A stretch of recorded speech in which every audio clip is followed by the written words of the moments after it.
What up, brothers? Coming at you with another Subaru video. This time we're getting a little louder with this exhaust. If you guys watched the resonator delete, it was quite quiet. It was not loud enough for us, so we're definitely going with something a little more extreme. I found a really cheap cat pipe, CATLESS downpipe on Amazon, so we're just gonna test it and put it on and see how loud it is. And here it is over here. It's pretty basic. I like how this is all cast here and the rest of it is stainless. Comes with both gaskets on both sides of the exhaust, which is nice. And I'm pretty sure I only paid like $100 for this, so pretty decent. I mean, obviously being a CATLESS downpipe, it doesn't have the expense of all the platinum and all that good stuff in it, but still pretty cool. I'll put it in the description below so you guys can check it out. Other than that, let's get it on. So while I'm up here, the first thing we're gonna do is go after this exhaust on the top side. So you have some bolts that we gotta access here on the top, and I believe they're 14s if they're the same as the black Subaru. If you guys seen that one, it'll be 14s. There should be a bracket. There might not be a bracket on this one. So this stuff's probably gonna be pretty seized up. It looks pretty good, but it's a little rusty. A lot of the heating and cooling from the turbo, a lot of times it seizes the stuff up, so we might break it, we might not. We'll find out here in a minute. So another good thing to do here is throw some penetrating oil on this. The one was actually really easy. This one down here was really easy to take off. This one's kind of being a little stubborn because of the rust and heat and whatnot. But I was able to use a bar here on top of the ratchet to get it off. It's a bit tight, but luckily it was only like 2 years ago this stuff was off. So it's not too bad. It's not like it's been sitting for 10 years. What are you doing? Not coming off, but other than that, it's good. Yeah. So the problem that we are experiencing here is they're getting loose. You can see the bolts. They're getting loose, but then they're locking up on their way out. Not because it's a lock nut, just it may be pulling threads, because it's not really that rusty, so I don't think it's the rust factor, because a lot of times what we'll do is wheel it in and out to clean up the threads, and then it comes off. But now it's locked up in both directions. So this is doing it by hand, so Jake's gonna get in there with a gun, see if I can hold on to this bad boy, and we can do it with a little bit more power. I can get this in there. It looked a lot more feasible a second ago. All right, so we're just having some issues with trying to get that. Can't get air, can't get the gun in there. So we're gonna take the next best thing, heat up that thing, because like I said, I think we pulled a thread or two, so it's just locked up in there every time we get to it. So we'll just heat that nut up red hot and then go at it with hand tools and get it off. We gotta do the same thing with this one over here, and then we'll see what the bottom ones tell us later. Well, we were able to get in there and heat it, got it super hot. Yeah, look at this toasty wrench over there, smoking. So you know that thing was hot. But anyway, we are taking a different plan. I'm probably just gonna cut them off just because they are so seized up. I do have some room. I just gotta be really careful with the torch because the Sawzall is not very practical in here. But I do, you see, do have electrical lines back there. It's definitely a little dangerous. Probably not the best method to do it, but this is what we're gonna deal with here. Oh! I got sprayed! That was good for the camera. So yeah, did you get burned again? So what we're doing is we're taking wet rags and putting them all over everything that we think is a concern here. So he's got it all over the electrical connections on the transmission and then on the axle down there so the boot doesn't get torched up. I don't think these hoses will be in the way. We'll tie them back though just to keep them out of the way, because all we have to do is torch this one and that one and we'll be good. So you can see I got like most of it cut off already. He's gonna go in with hammer and chisel to actually get the rest of it off.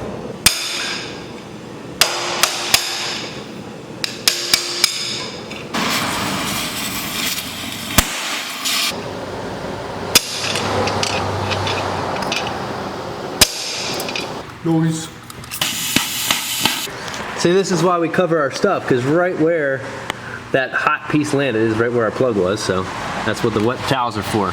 So we got the two top ones off. If you didn't see how I was doing that, basically what I was doing is just cutting a little bit of the nut off and then hammering it with the chisel to actually get it off, because if I were to just full cut it, I might have put a hole in the turbo, so I wanted to make sure I didn't do that. So I was kind of just grazing some of it off and then smacking it off, and then we were able to get both bolts off. Now we're ready to go up and get all the bottom bolts and everything down low. So now under this portion, we just have the 2 bolts on the bottom of the turbo flange, you can see there. Can't forget to take the oxygen sensor plug out or the oxygen sensor out entirely before we take it down, otherwise you'll be tagging on some wires, tugging on some wires. And then obviously the 2 spring bolts here. So it replaces this port all the way to the front there. What are we gonna do? We're gonna get the 4-foot shed. We're going from downtown. That's, oh my, okay. So yeah, so the one was pretty easy. The one in there on the bottom, right there, that one. Yeah. That one came off pretty easy once I broke it loose. That one over there, we can't really get from the bottom here. So what we're gonna do is, as you see, come from downtown and go from way back here. Because you can see the nut right there. I don't have my zoom lens on, but yeah, it's back there. And then I forgot this other bolt here that also needs to be taken off right here. That's attached to the cat. That worked out real nicely. So now we're clear on the top. The nuts were nice. I don't know why the bolts got so seized up, but it does happen fairly regularly, unfortunately. So spring bolts are off. Oxygen sensor's unplugged. And of course you can't forget this guy here either. Let me get the brightness up. There it is, out of the car. Just gotta get the oxygen sensor to swap over to the new one. And if you ever looked at the turbo before in the backside, that's what it looks like. Got a little flapper on there for the wastegate. Now, I always do it every time when I do, oh wow, I got one on the lens. What I do every time is I always check the shaft lay, see what kind of quality turbo we got on here. I already did it and it does have no shaft lay, which is awesome, very promising. And I've made sure I pulled off the gasket off of there because we do have a new one with the new downpipe. We're ready to rock. So this kit comes with all new hardware.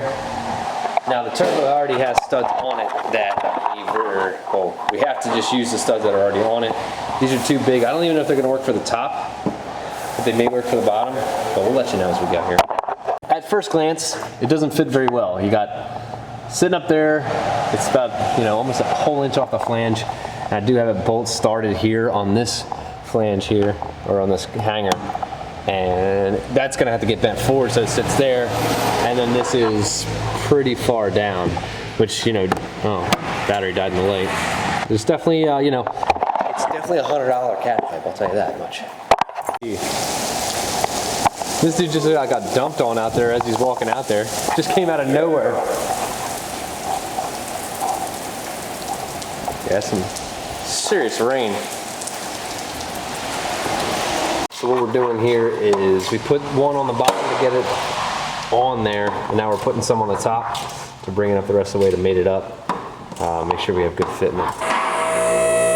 So one of the issues we're combating with right now is that stud all the way on the end there. So we got everything up, not real tight, just kind of snug, but that bolt we still can't even get a nut on it. So what we're doing is kind of trying different styles of nuts because it needs that washer, but this one actually has that back on it, the washer with the nut attached to it. So we're going to use this one and see if that works. But other than that, we're still kind of off of, oh wow, the sun's coming out now. It does fit in there. We had to take it off of this bracket here, and it's pretty far away from it. As you can see, it is that far away once this is actually flat and made it up there. So we got that, and we also have this to deal with. And we're ripping on this pretty hard down just to get it to line up. So it's almost like in order for this to work, we're gonna have to pull out some of the hangers so it'll drop down some, and then we'll just have to pull it up with the bolts to seal it up. And this one looks like it's probably just gonna float here, or it's not even gonna attach unless we bend the bracket to fit, which we definitely can do that. So what we've done is dropped it out of this hanger like I was saying. Now you can see how much further it's pretty much lined up. Well, it's sloppy as hell. We can go anywhere with it really. So still is pretty far away as far as the gap goes, but luckily the insulators in the back will stretch enough so that we can actually get that on there. Don't really like the fitment, but once again, what do you get for $100?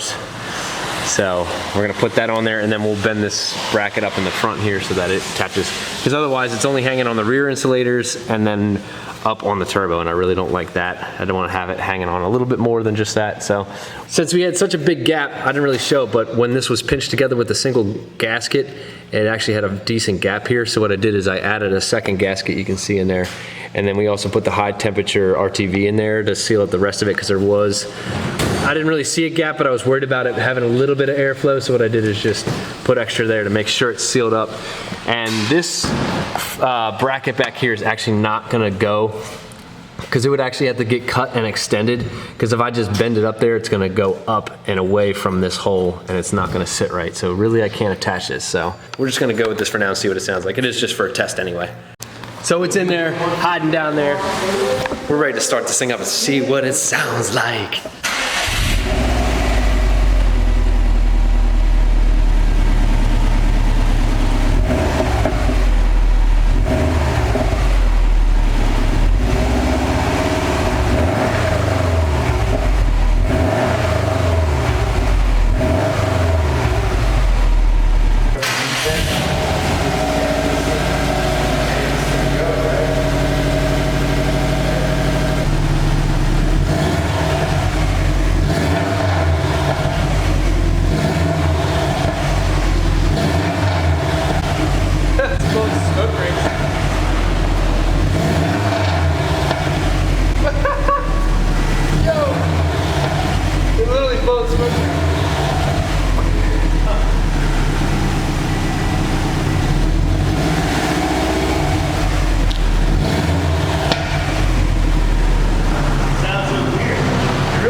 What do you mean?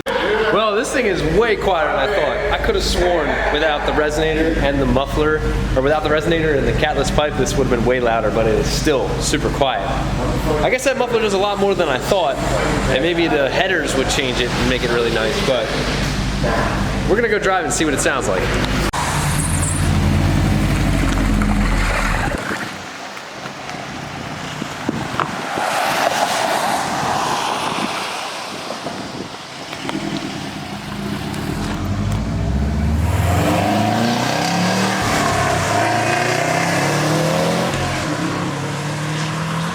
I am so surprised at how little that changed the tone and loudness, the volume of the car in general.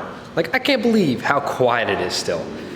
It's either that primary cat before the turbo that's quieting it down, or that muffler really does a lot more than I thought, which is probably a combination of both, because if you saw the res delete video, with running it without the exhaust on, it was, you know, it had an okay volume, but I mean, you know, I thought it was gonna be louder, but that's terrible. Honestly, tell me what you guys think about it. It's $100, catless downpipe. It does spool quicker. That's one thing I do need to tell you. It does spool quicker, it does feel nicer. I didn't do any in-car. Honestly, you can't even tell the difference really in the car, or it's a little more raspy, but it doesn't really change much, which I'm really upset, because that was mainly the reason doing it, because I wanna hear this thing, I wanna feel it, but it does spool quicker, so I do enjoy that for sure. But you know, all in all, I was more looking for a tonality thing or a volume change, which didn't really happen. But let me know what you guys think about it. Let me know if you think it was worth my time and effort to do it, which, you know, I got my own assumptions. But other than that, I'll see you guys on the next one.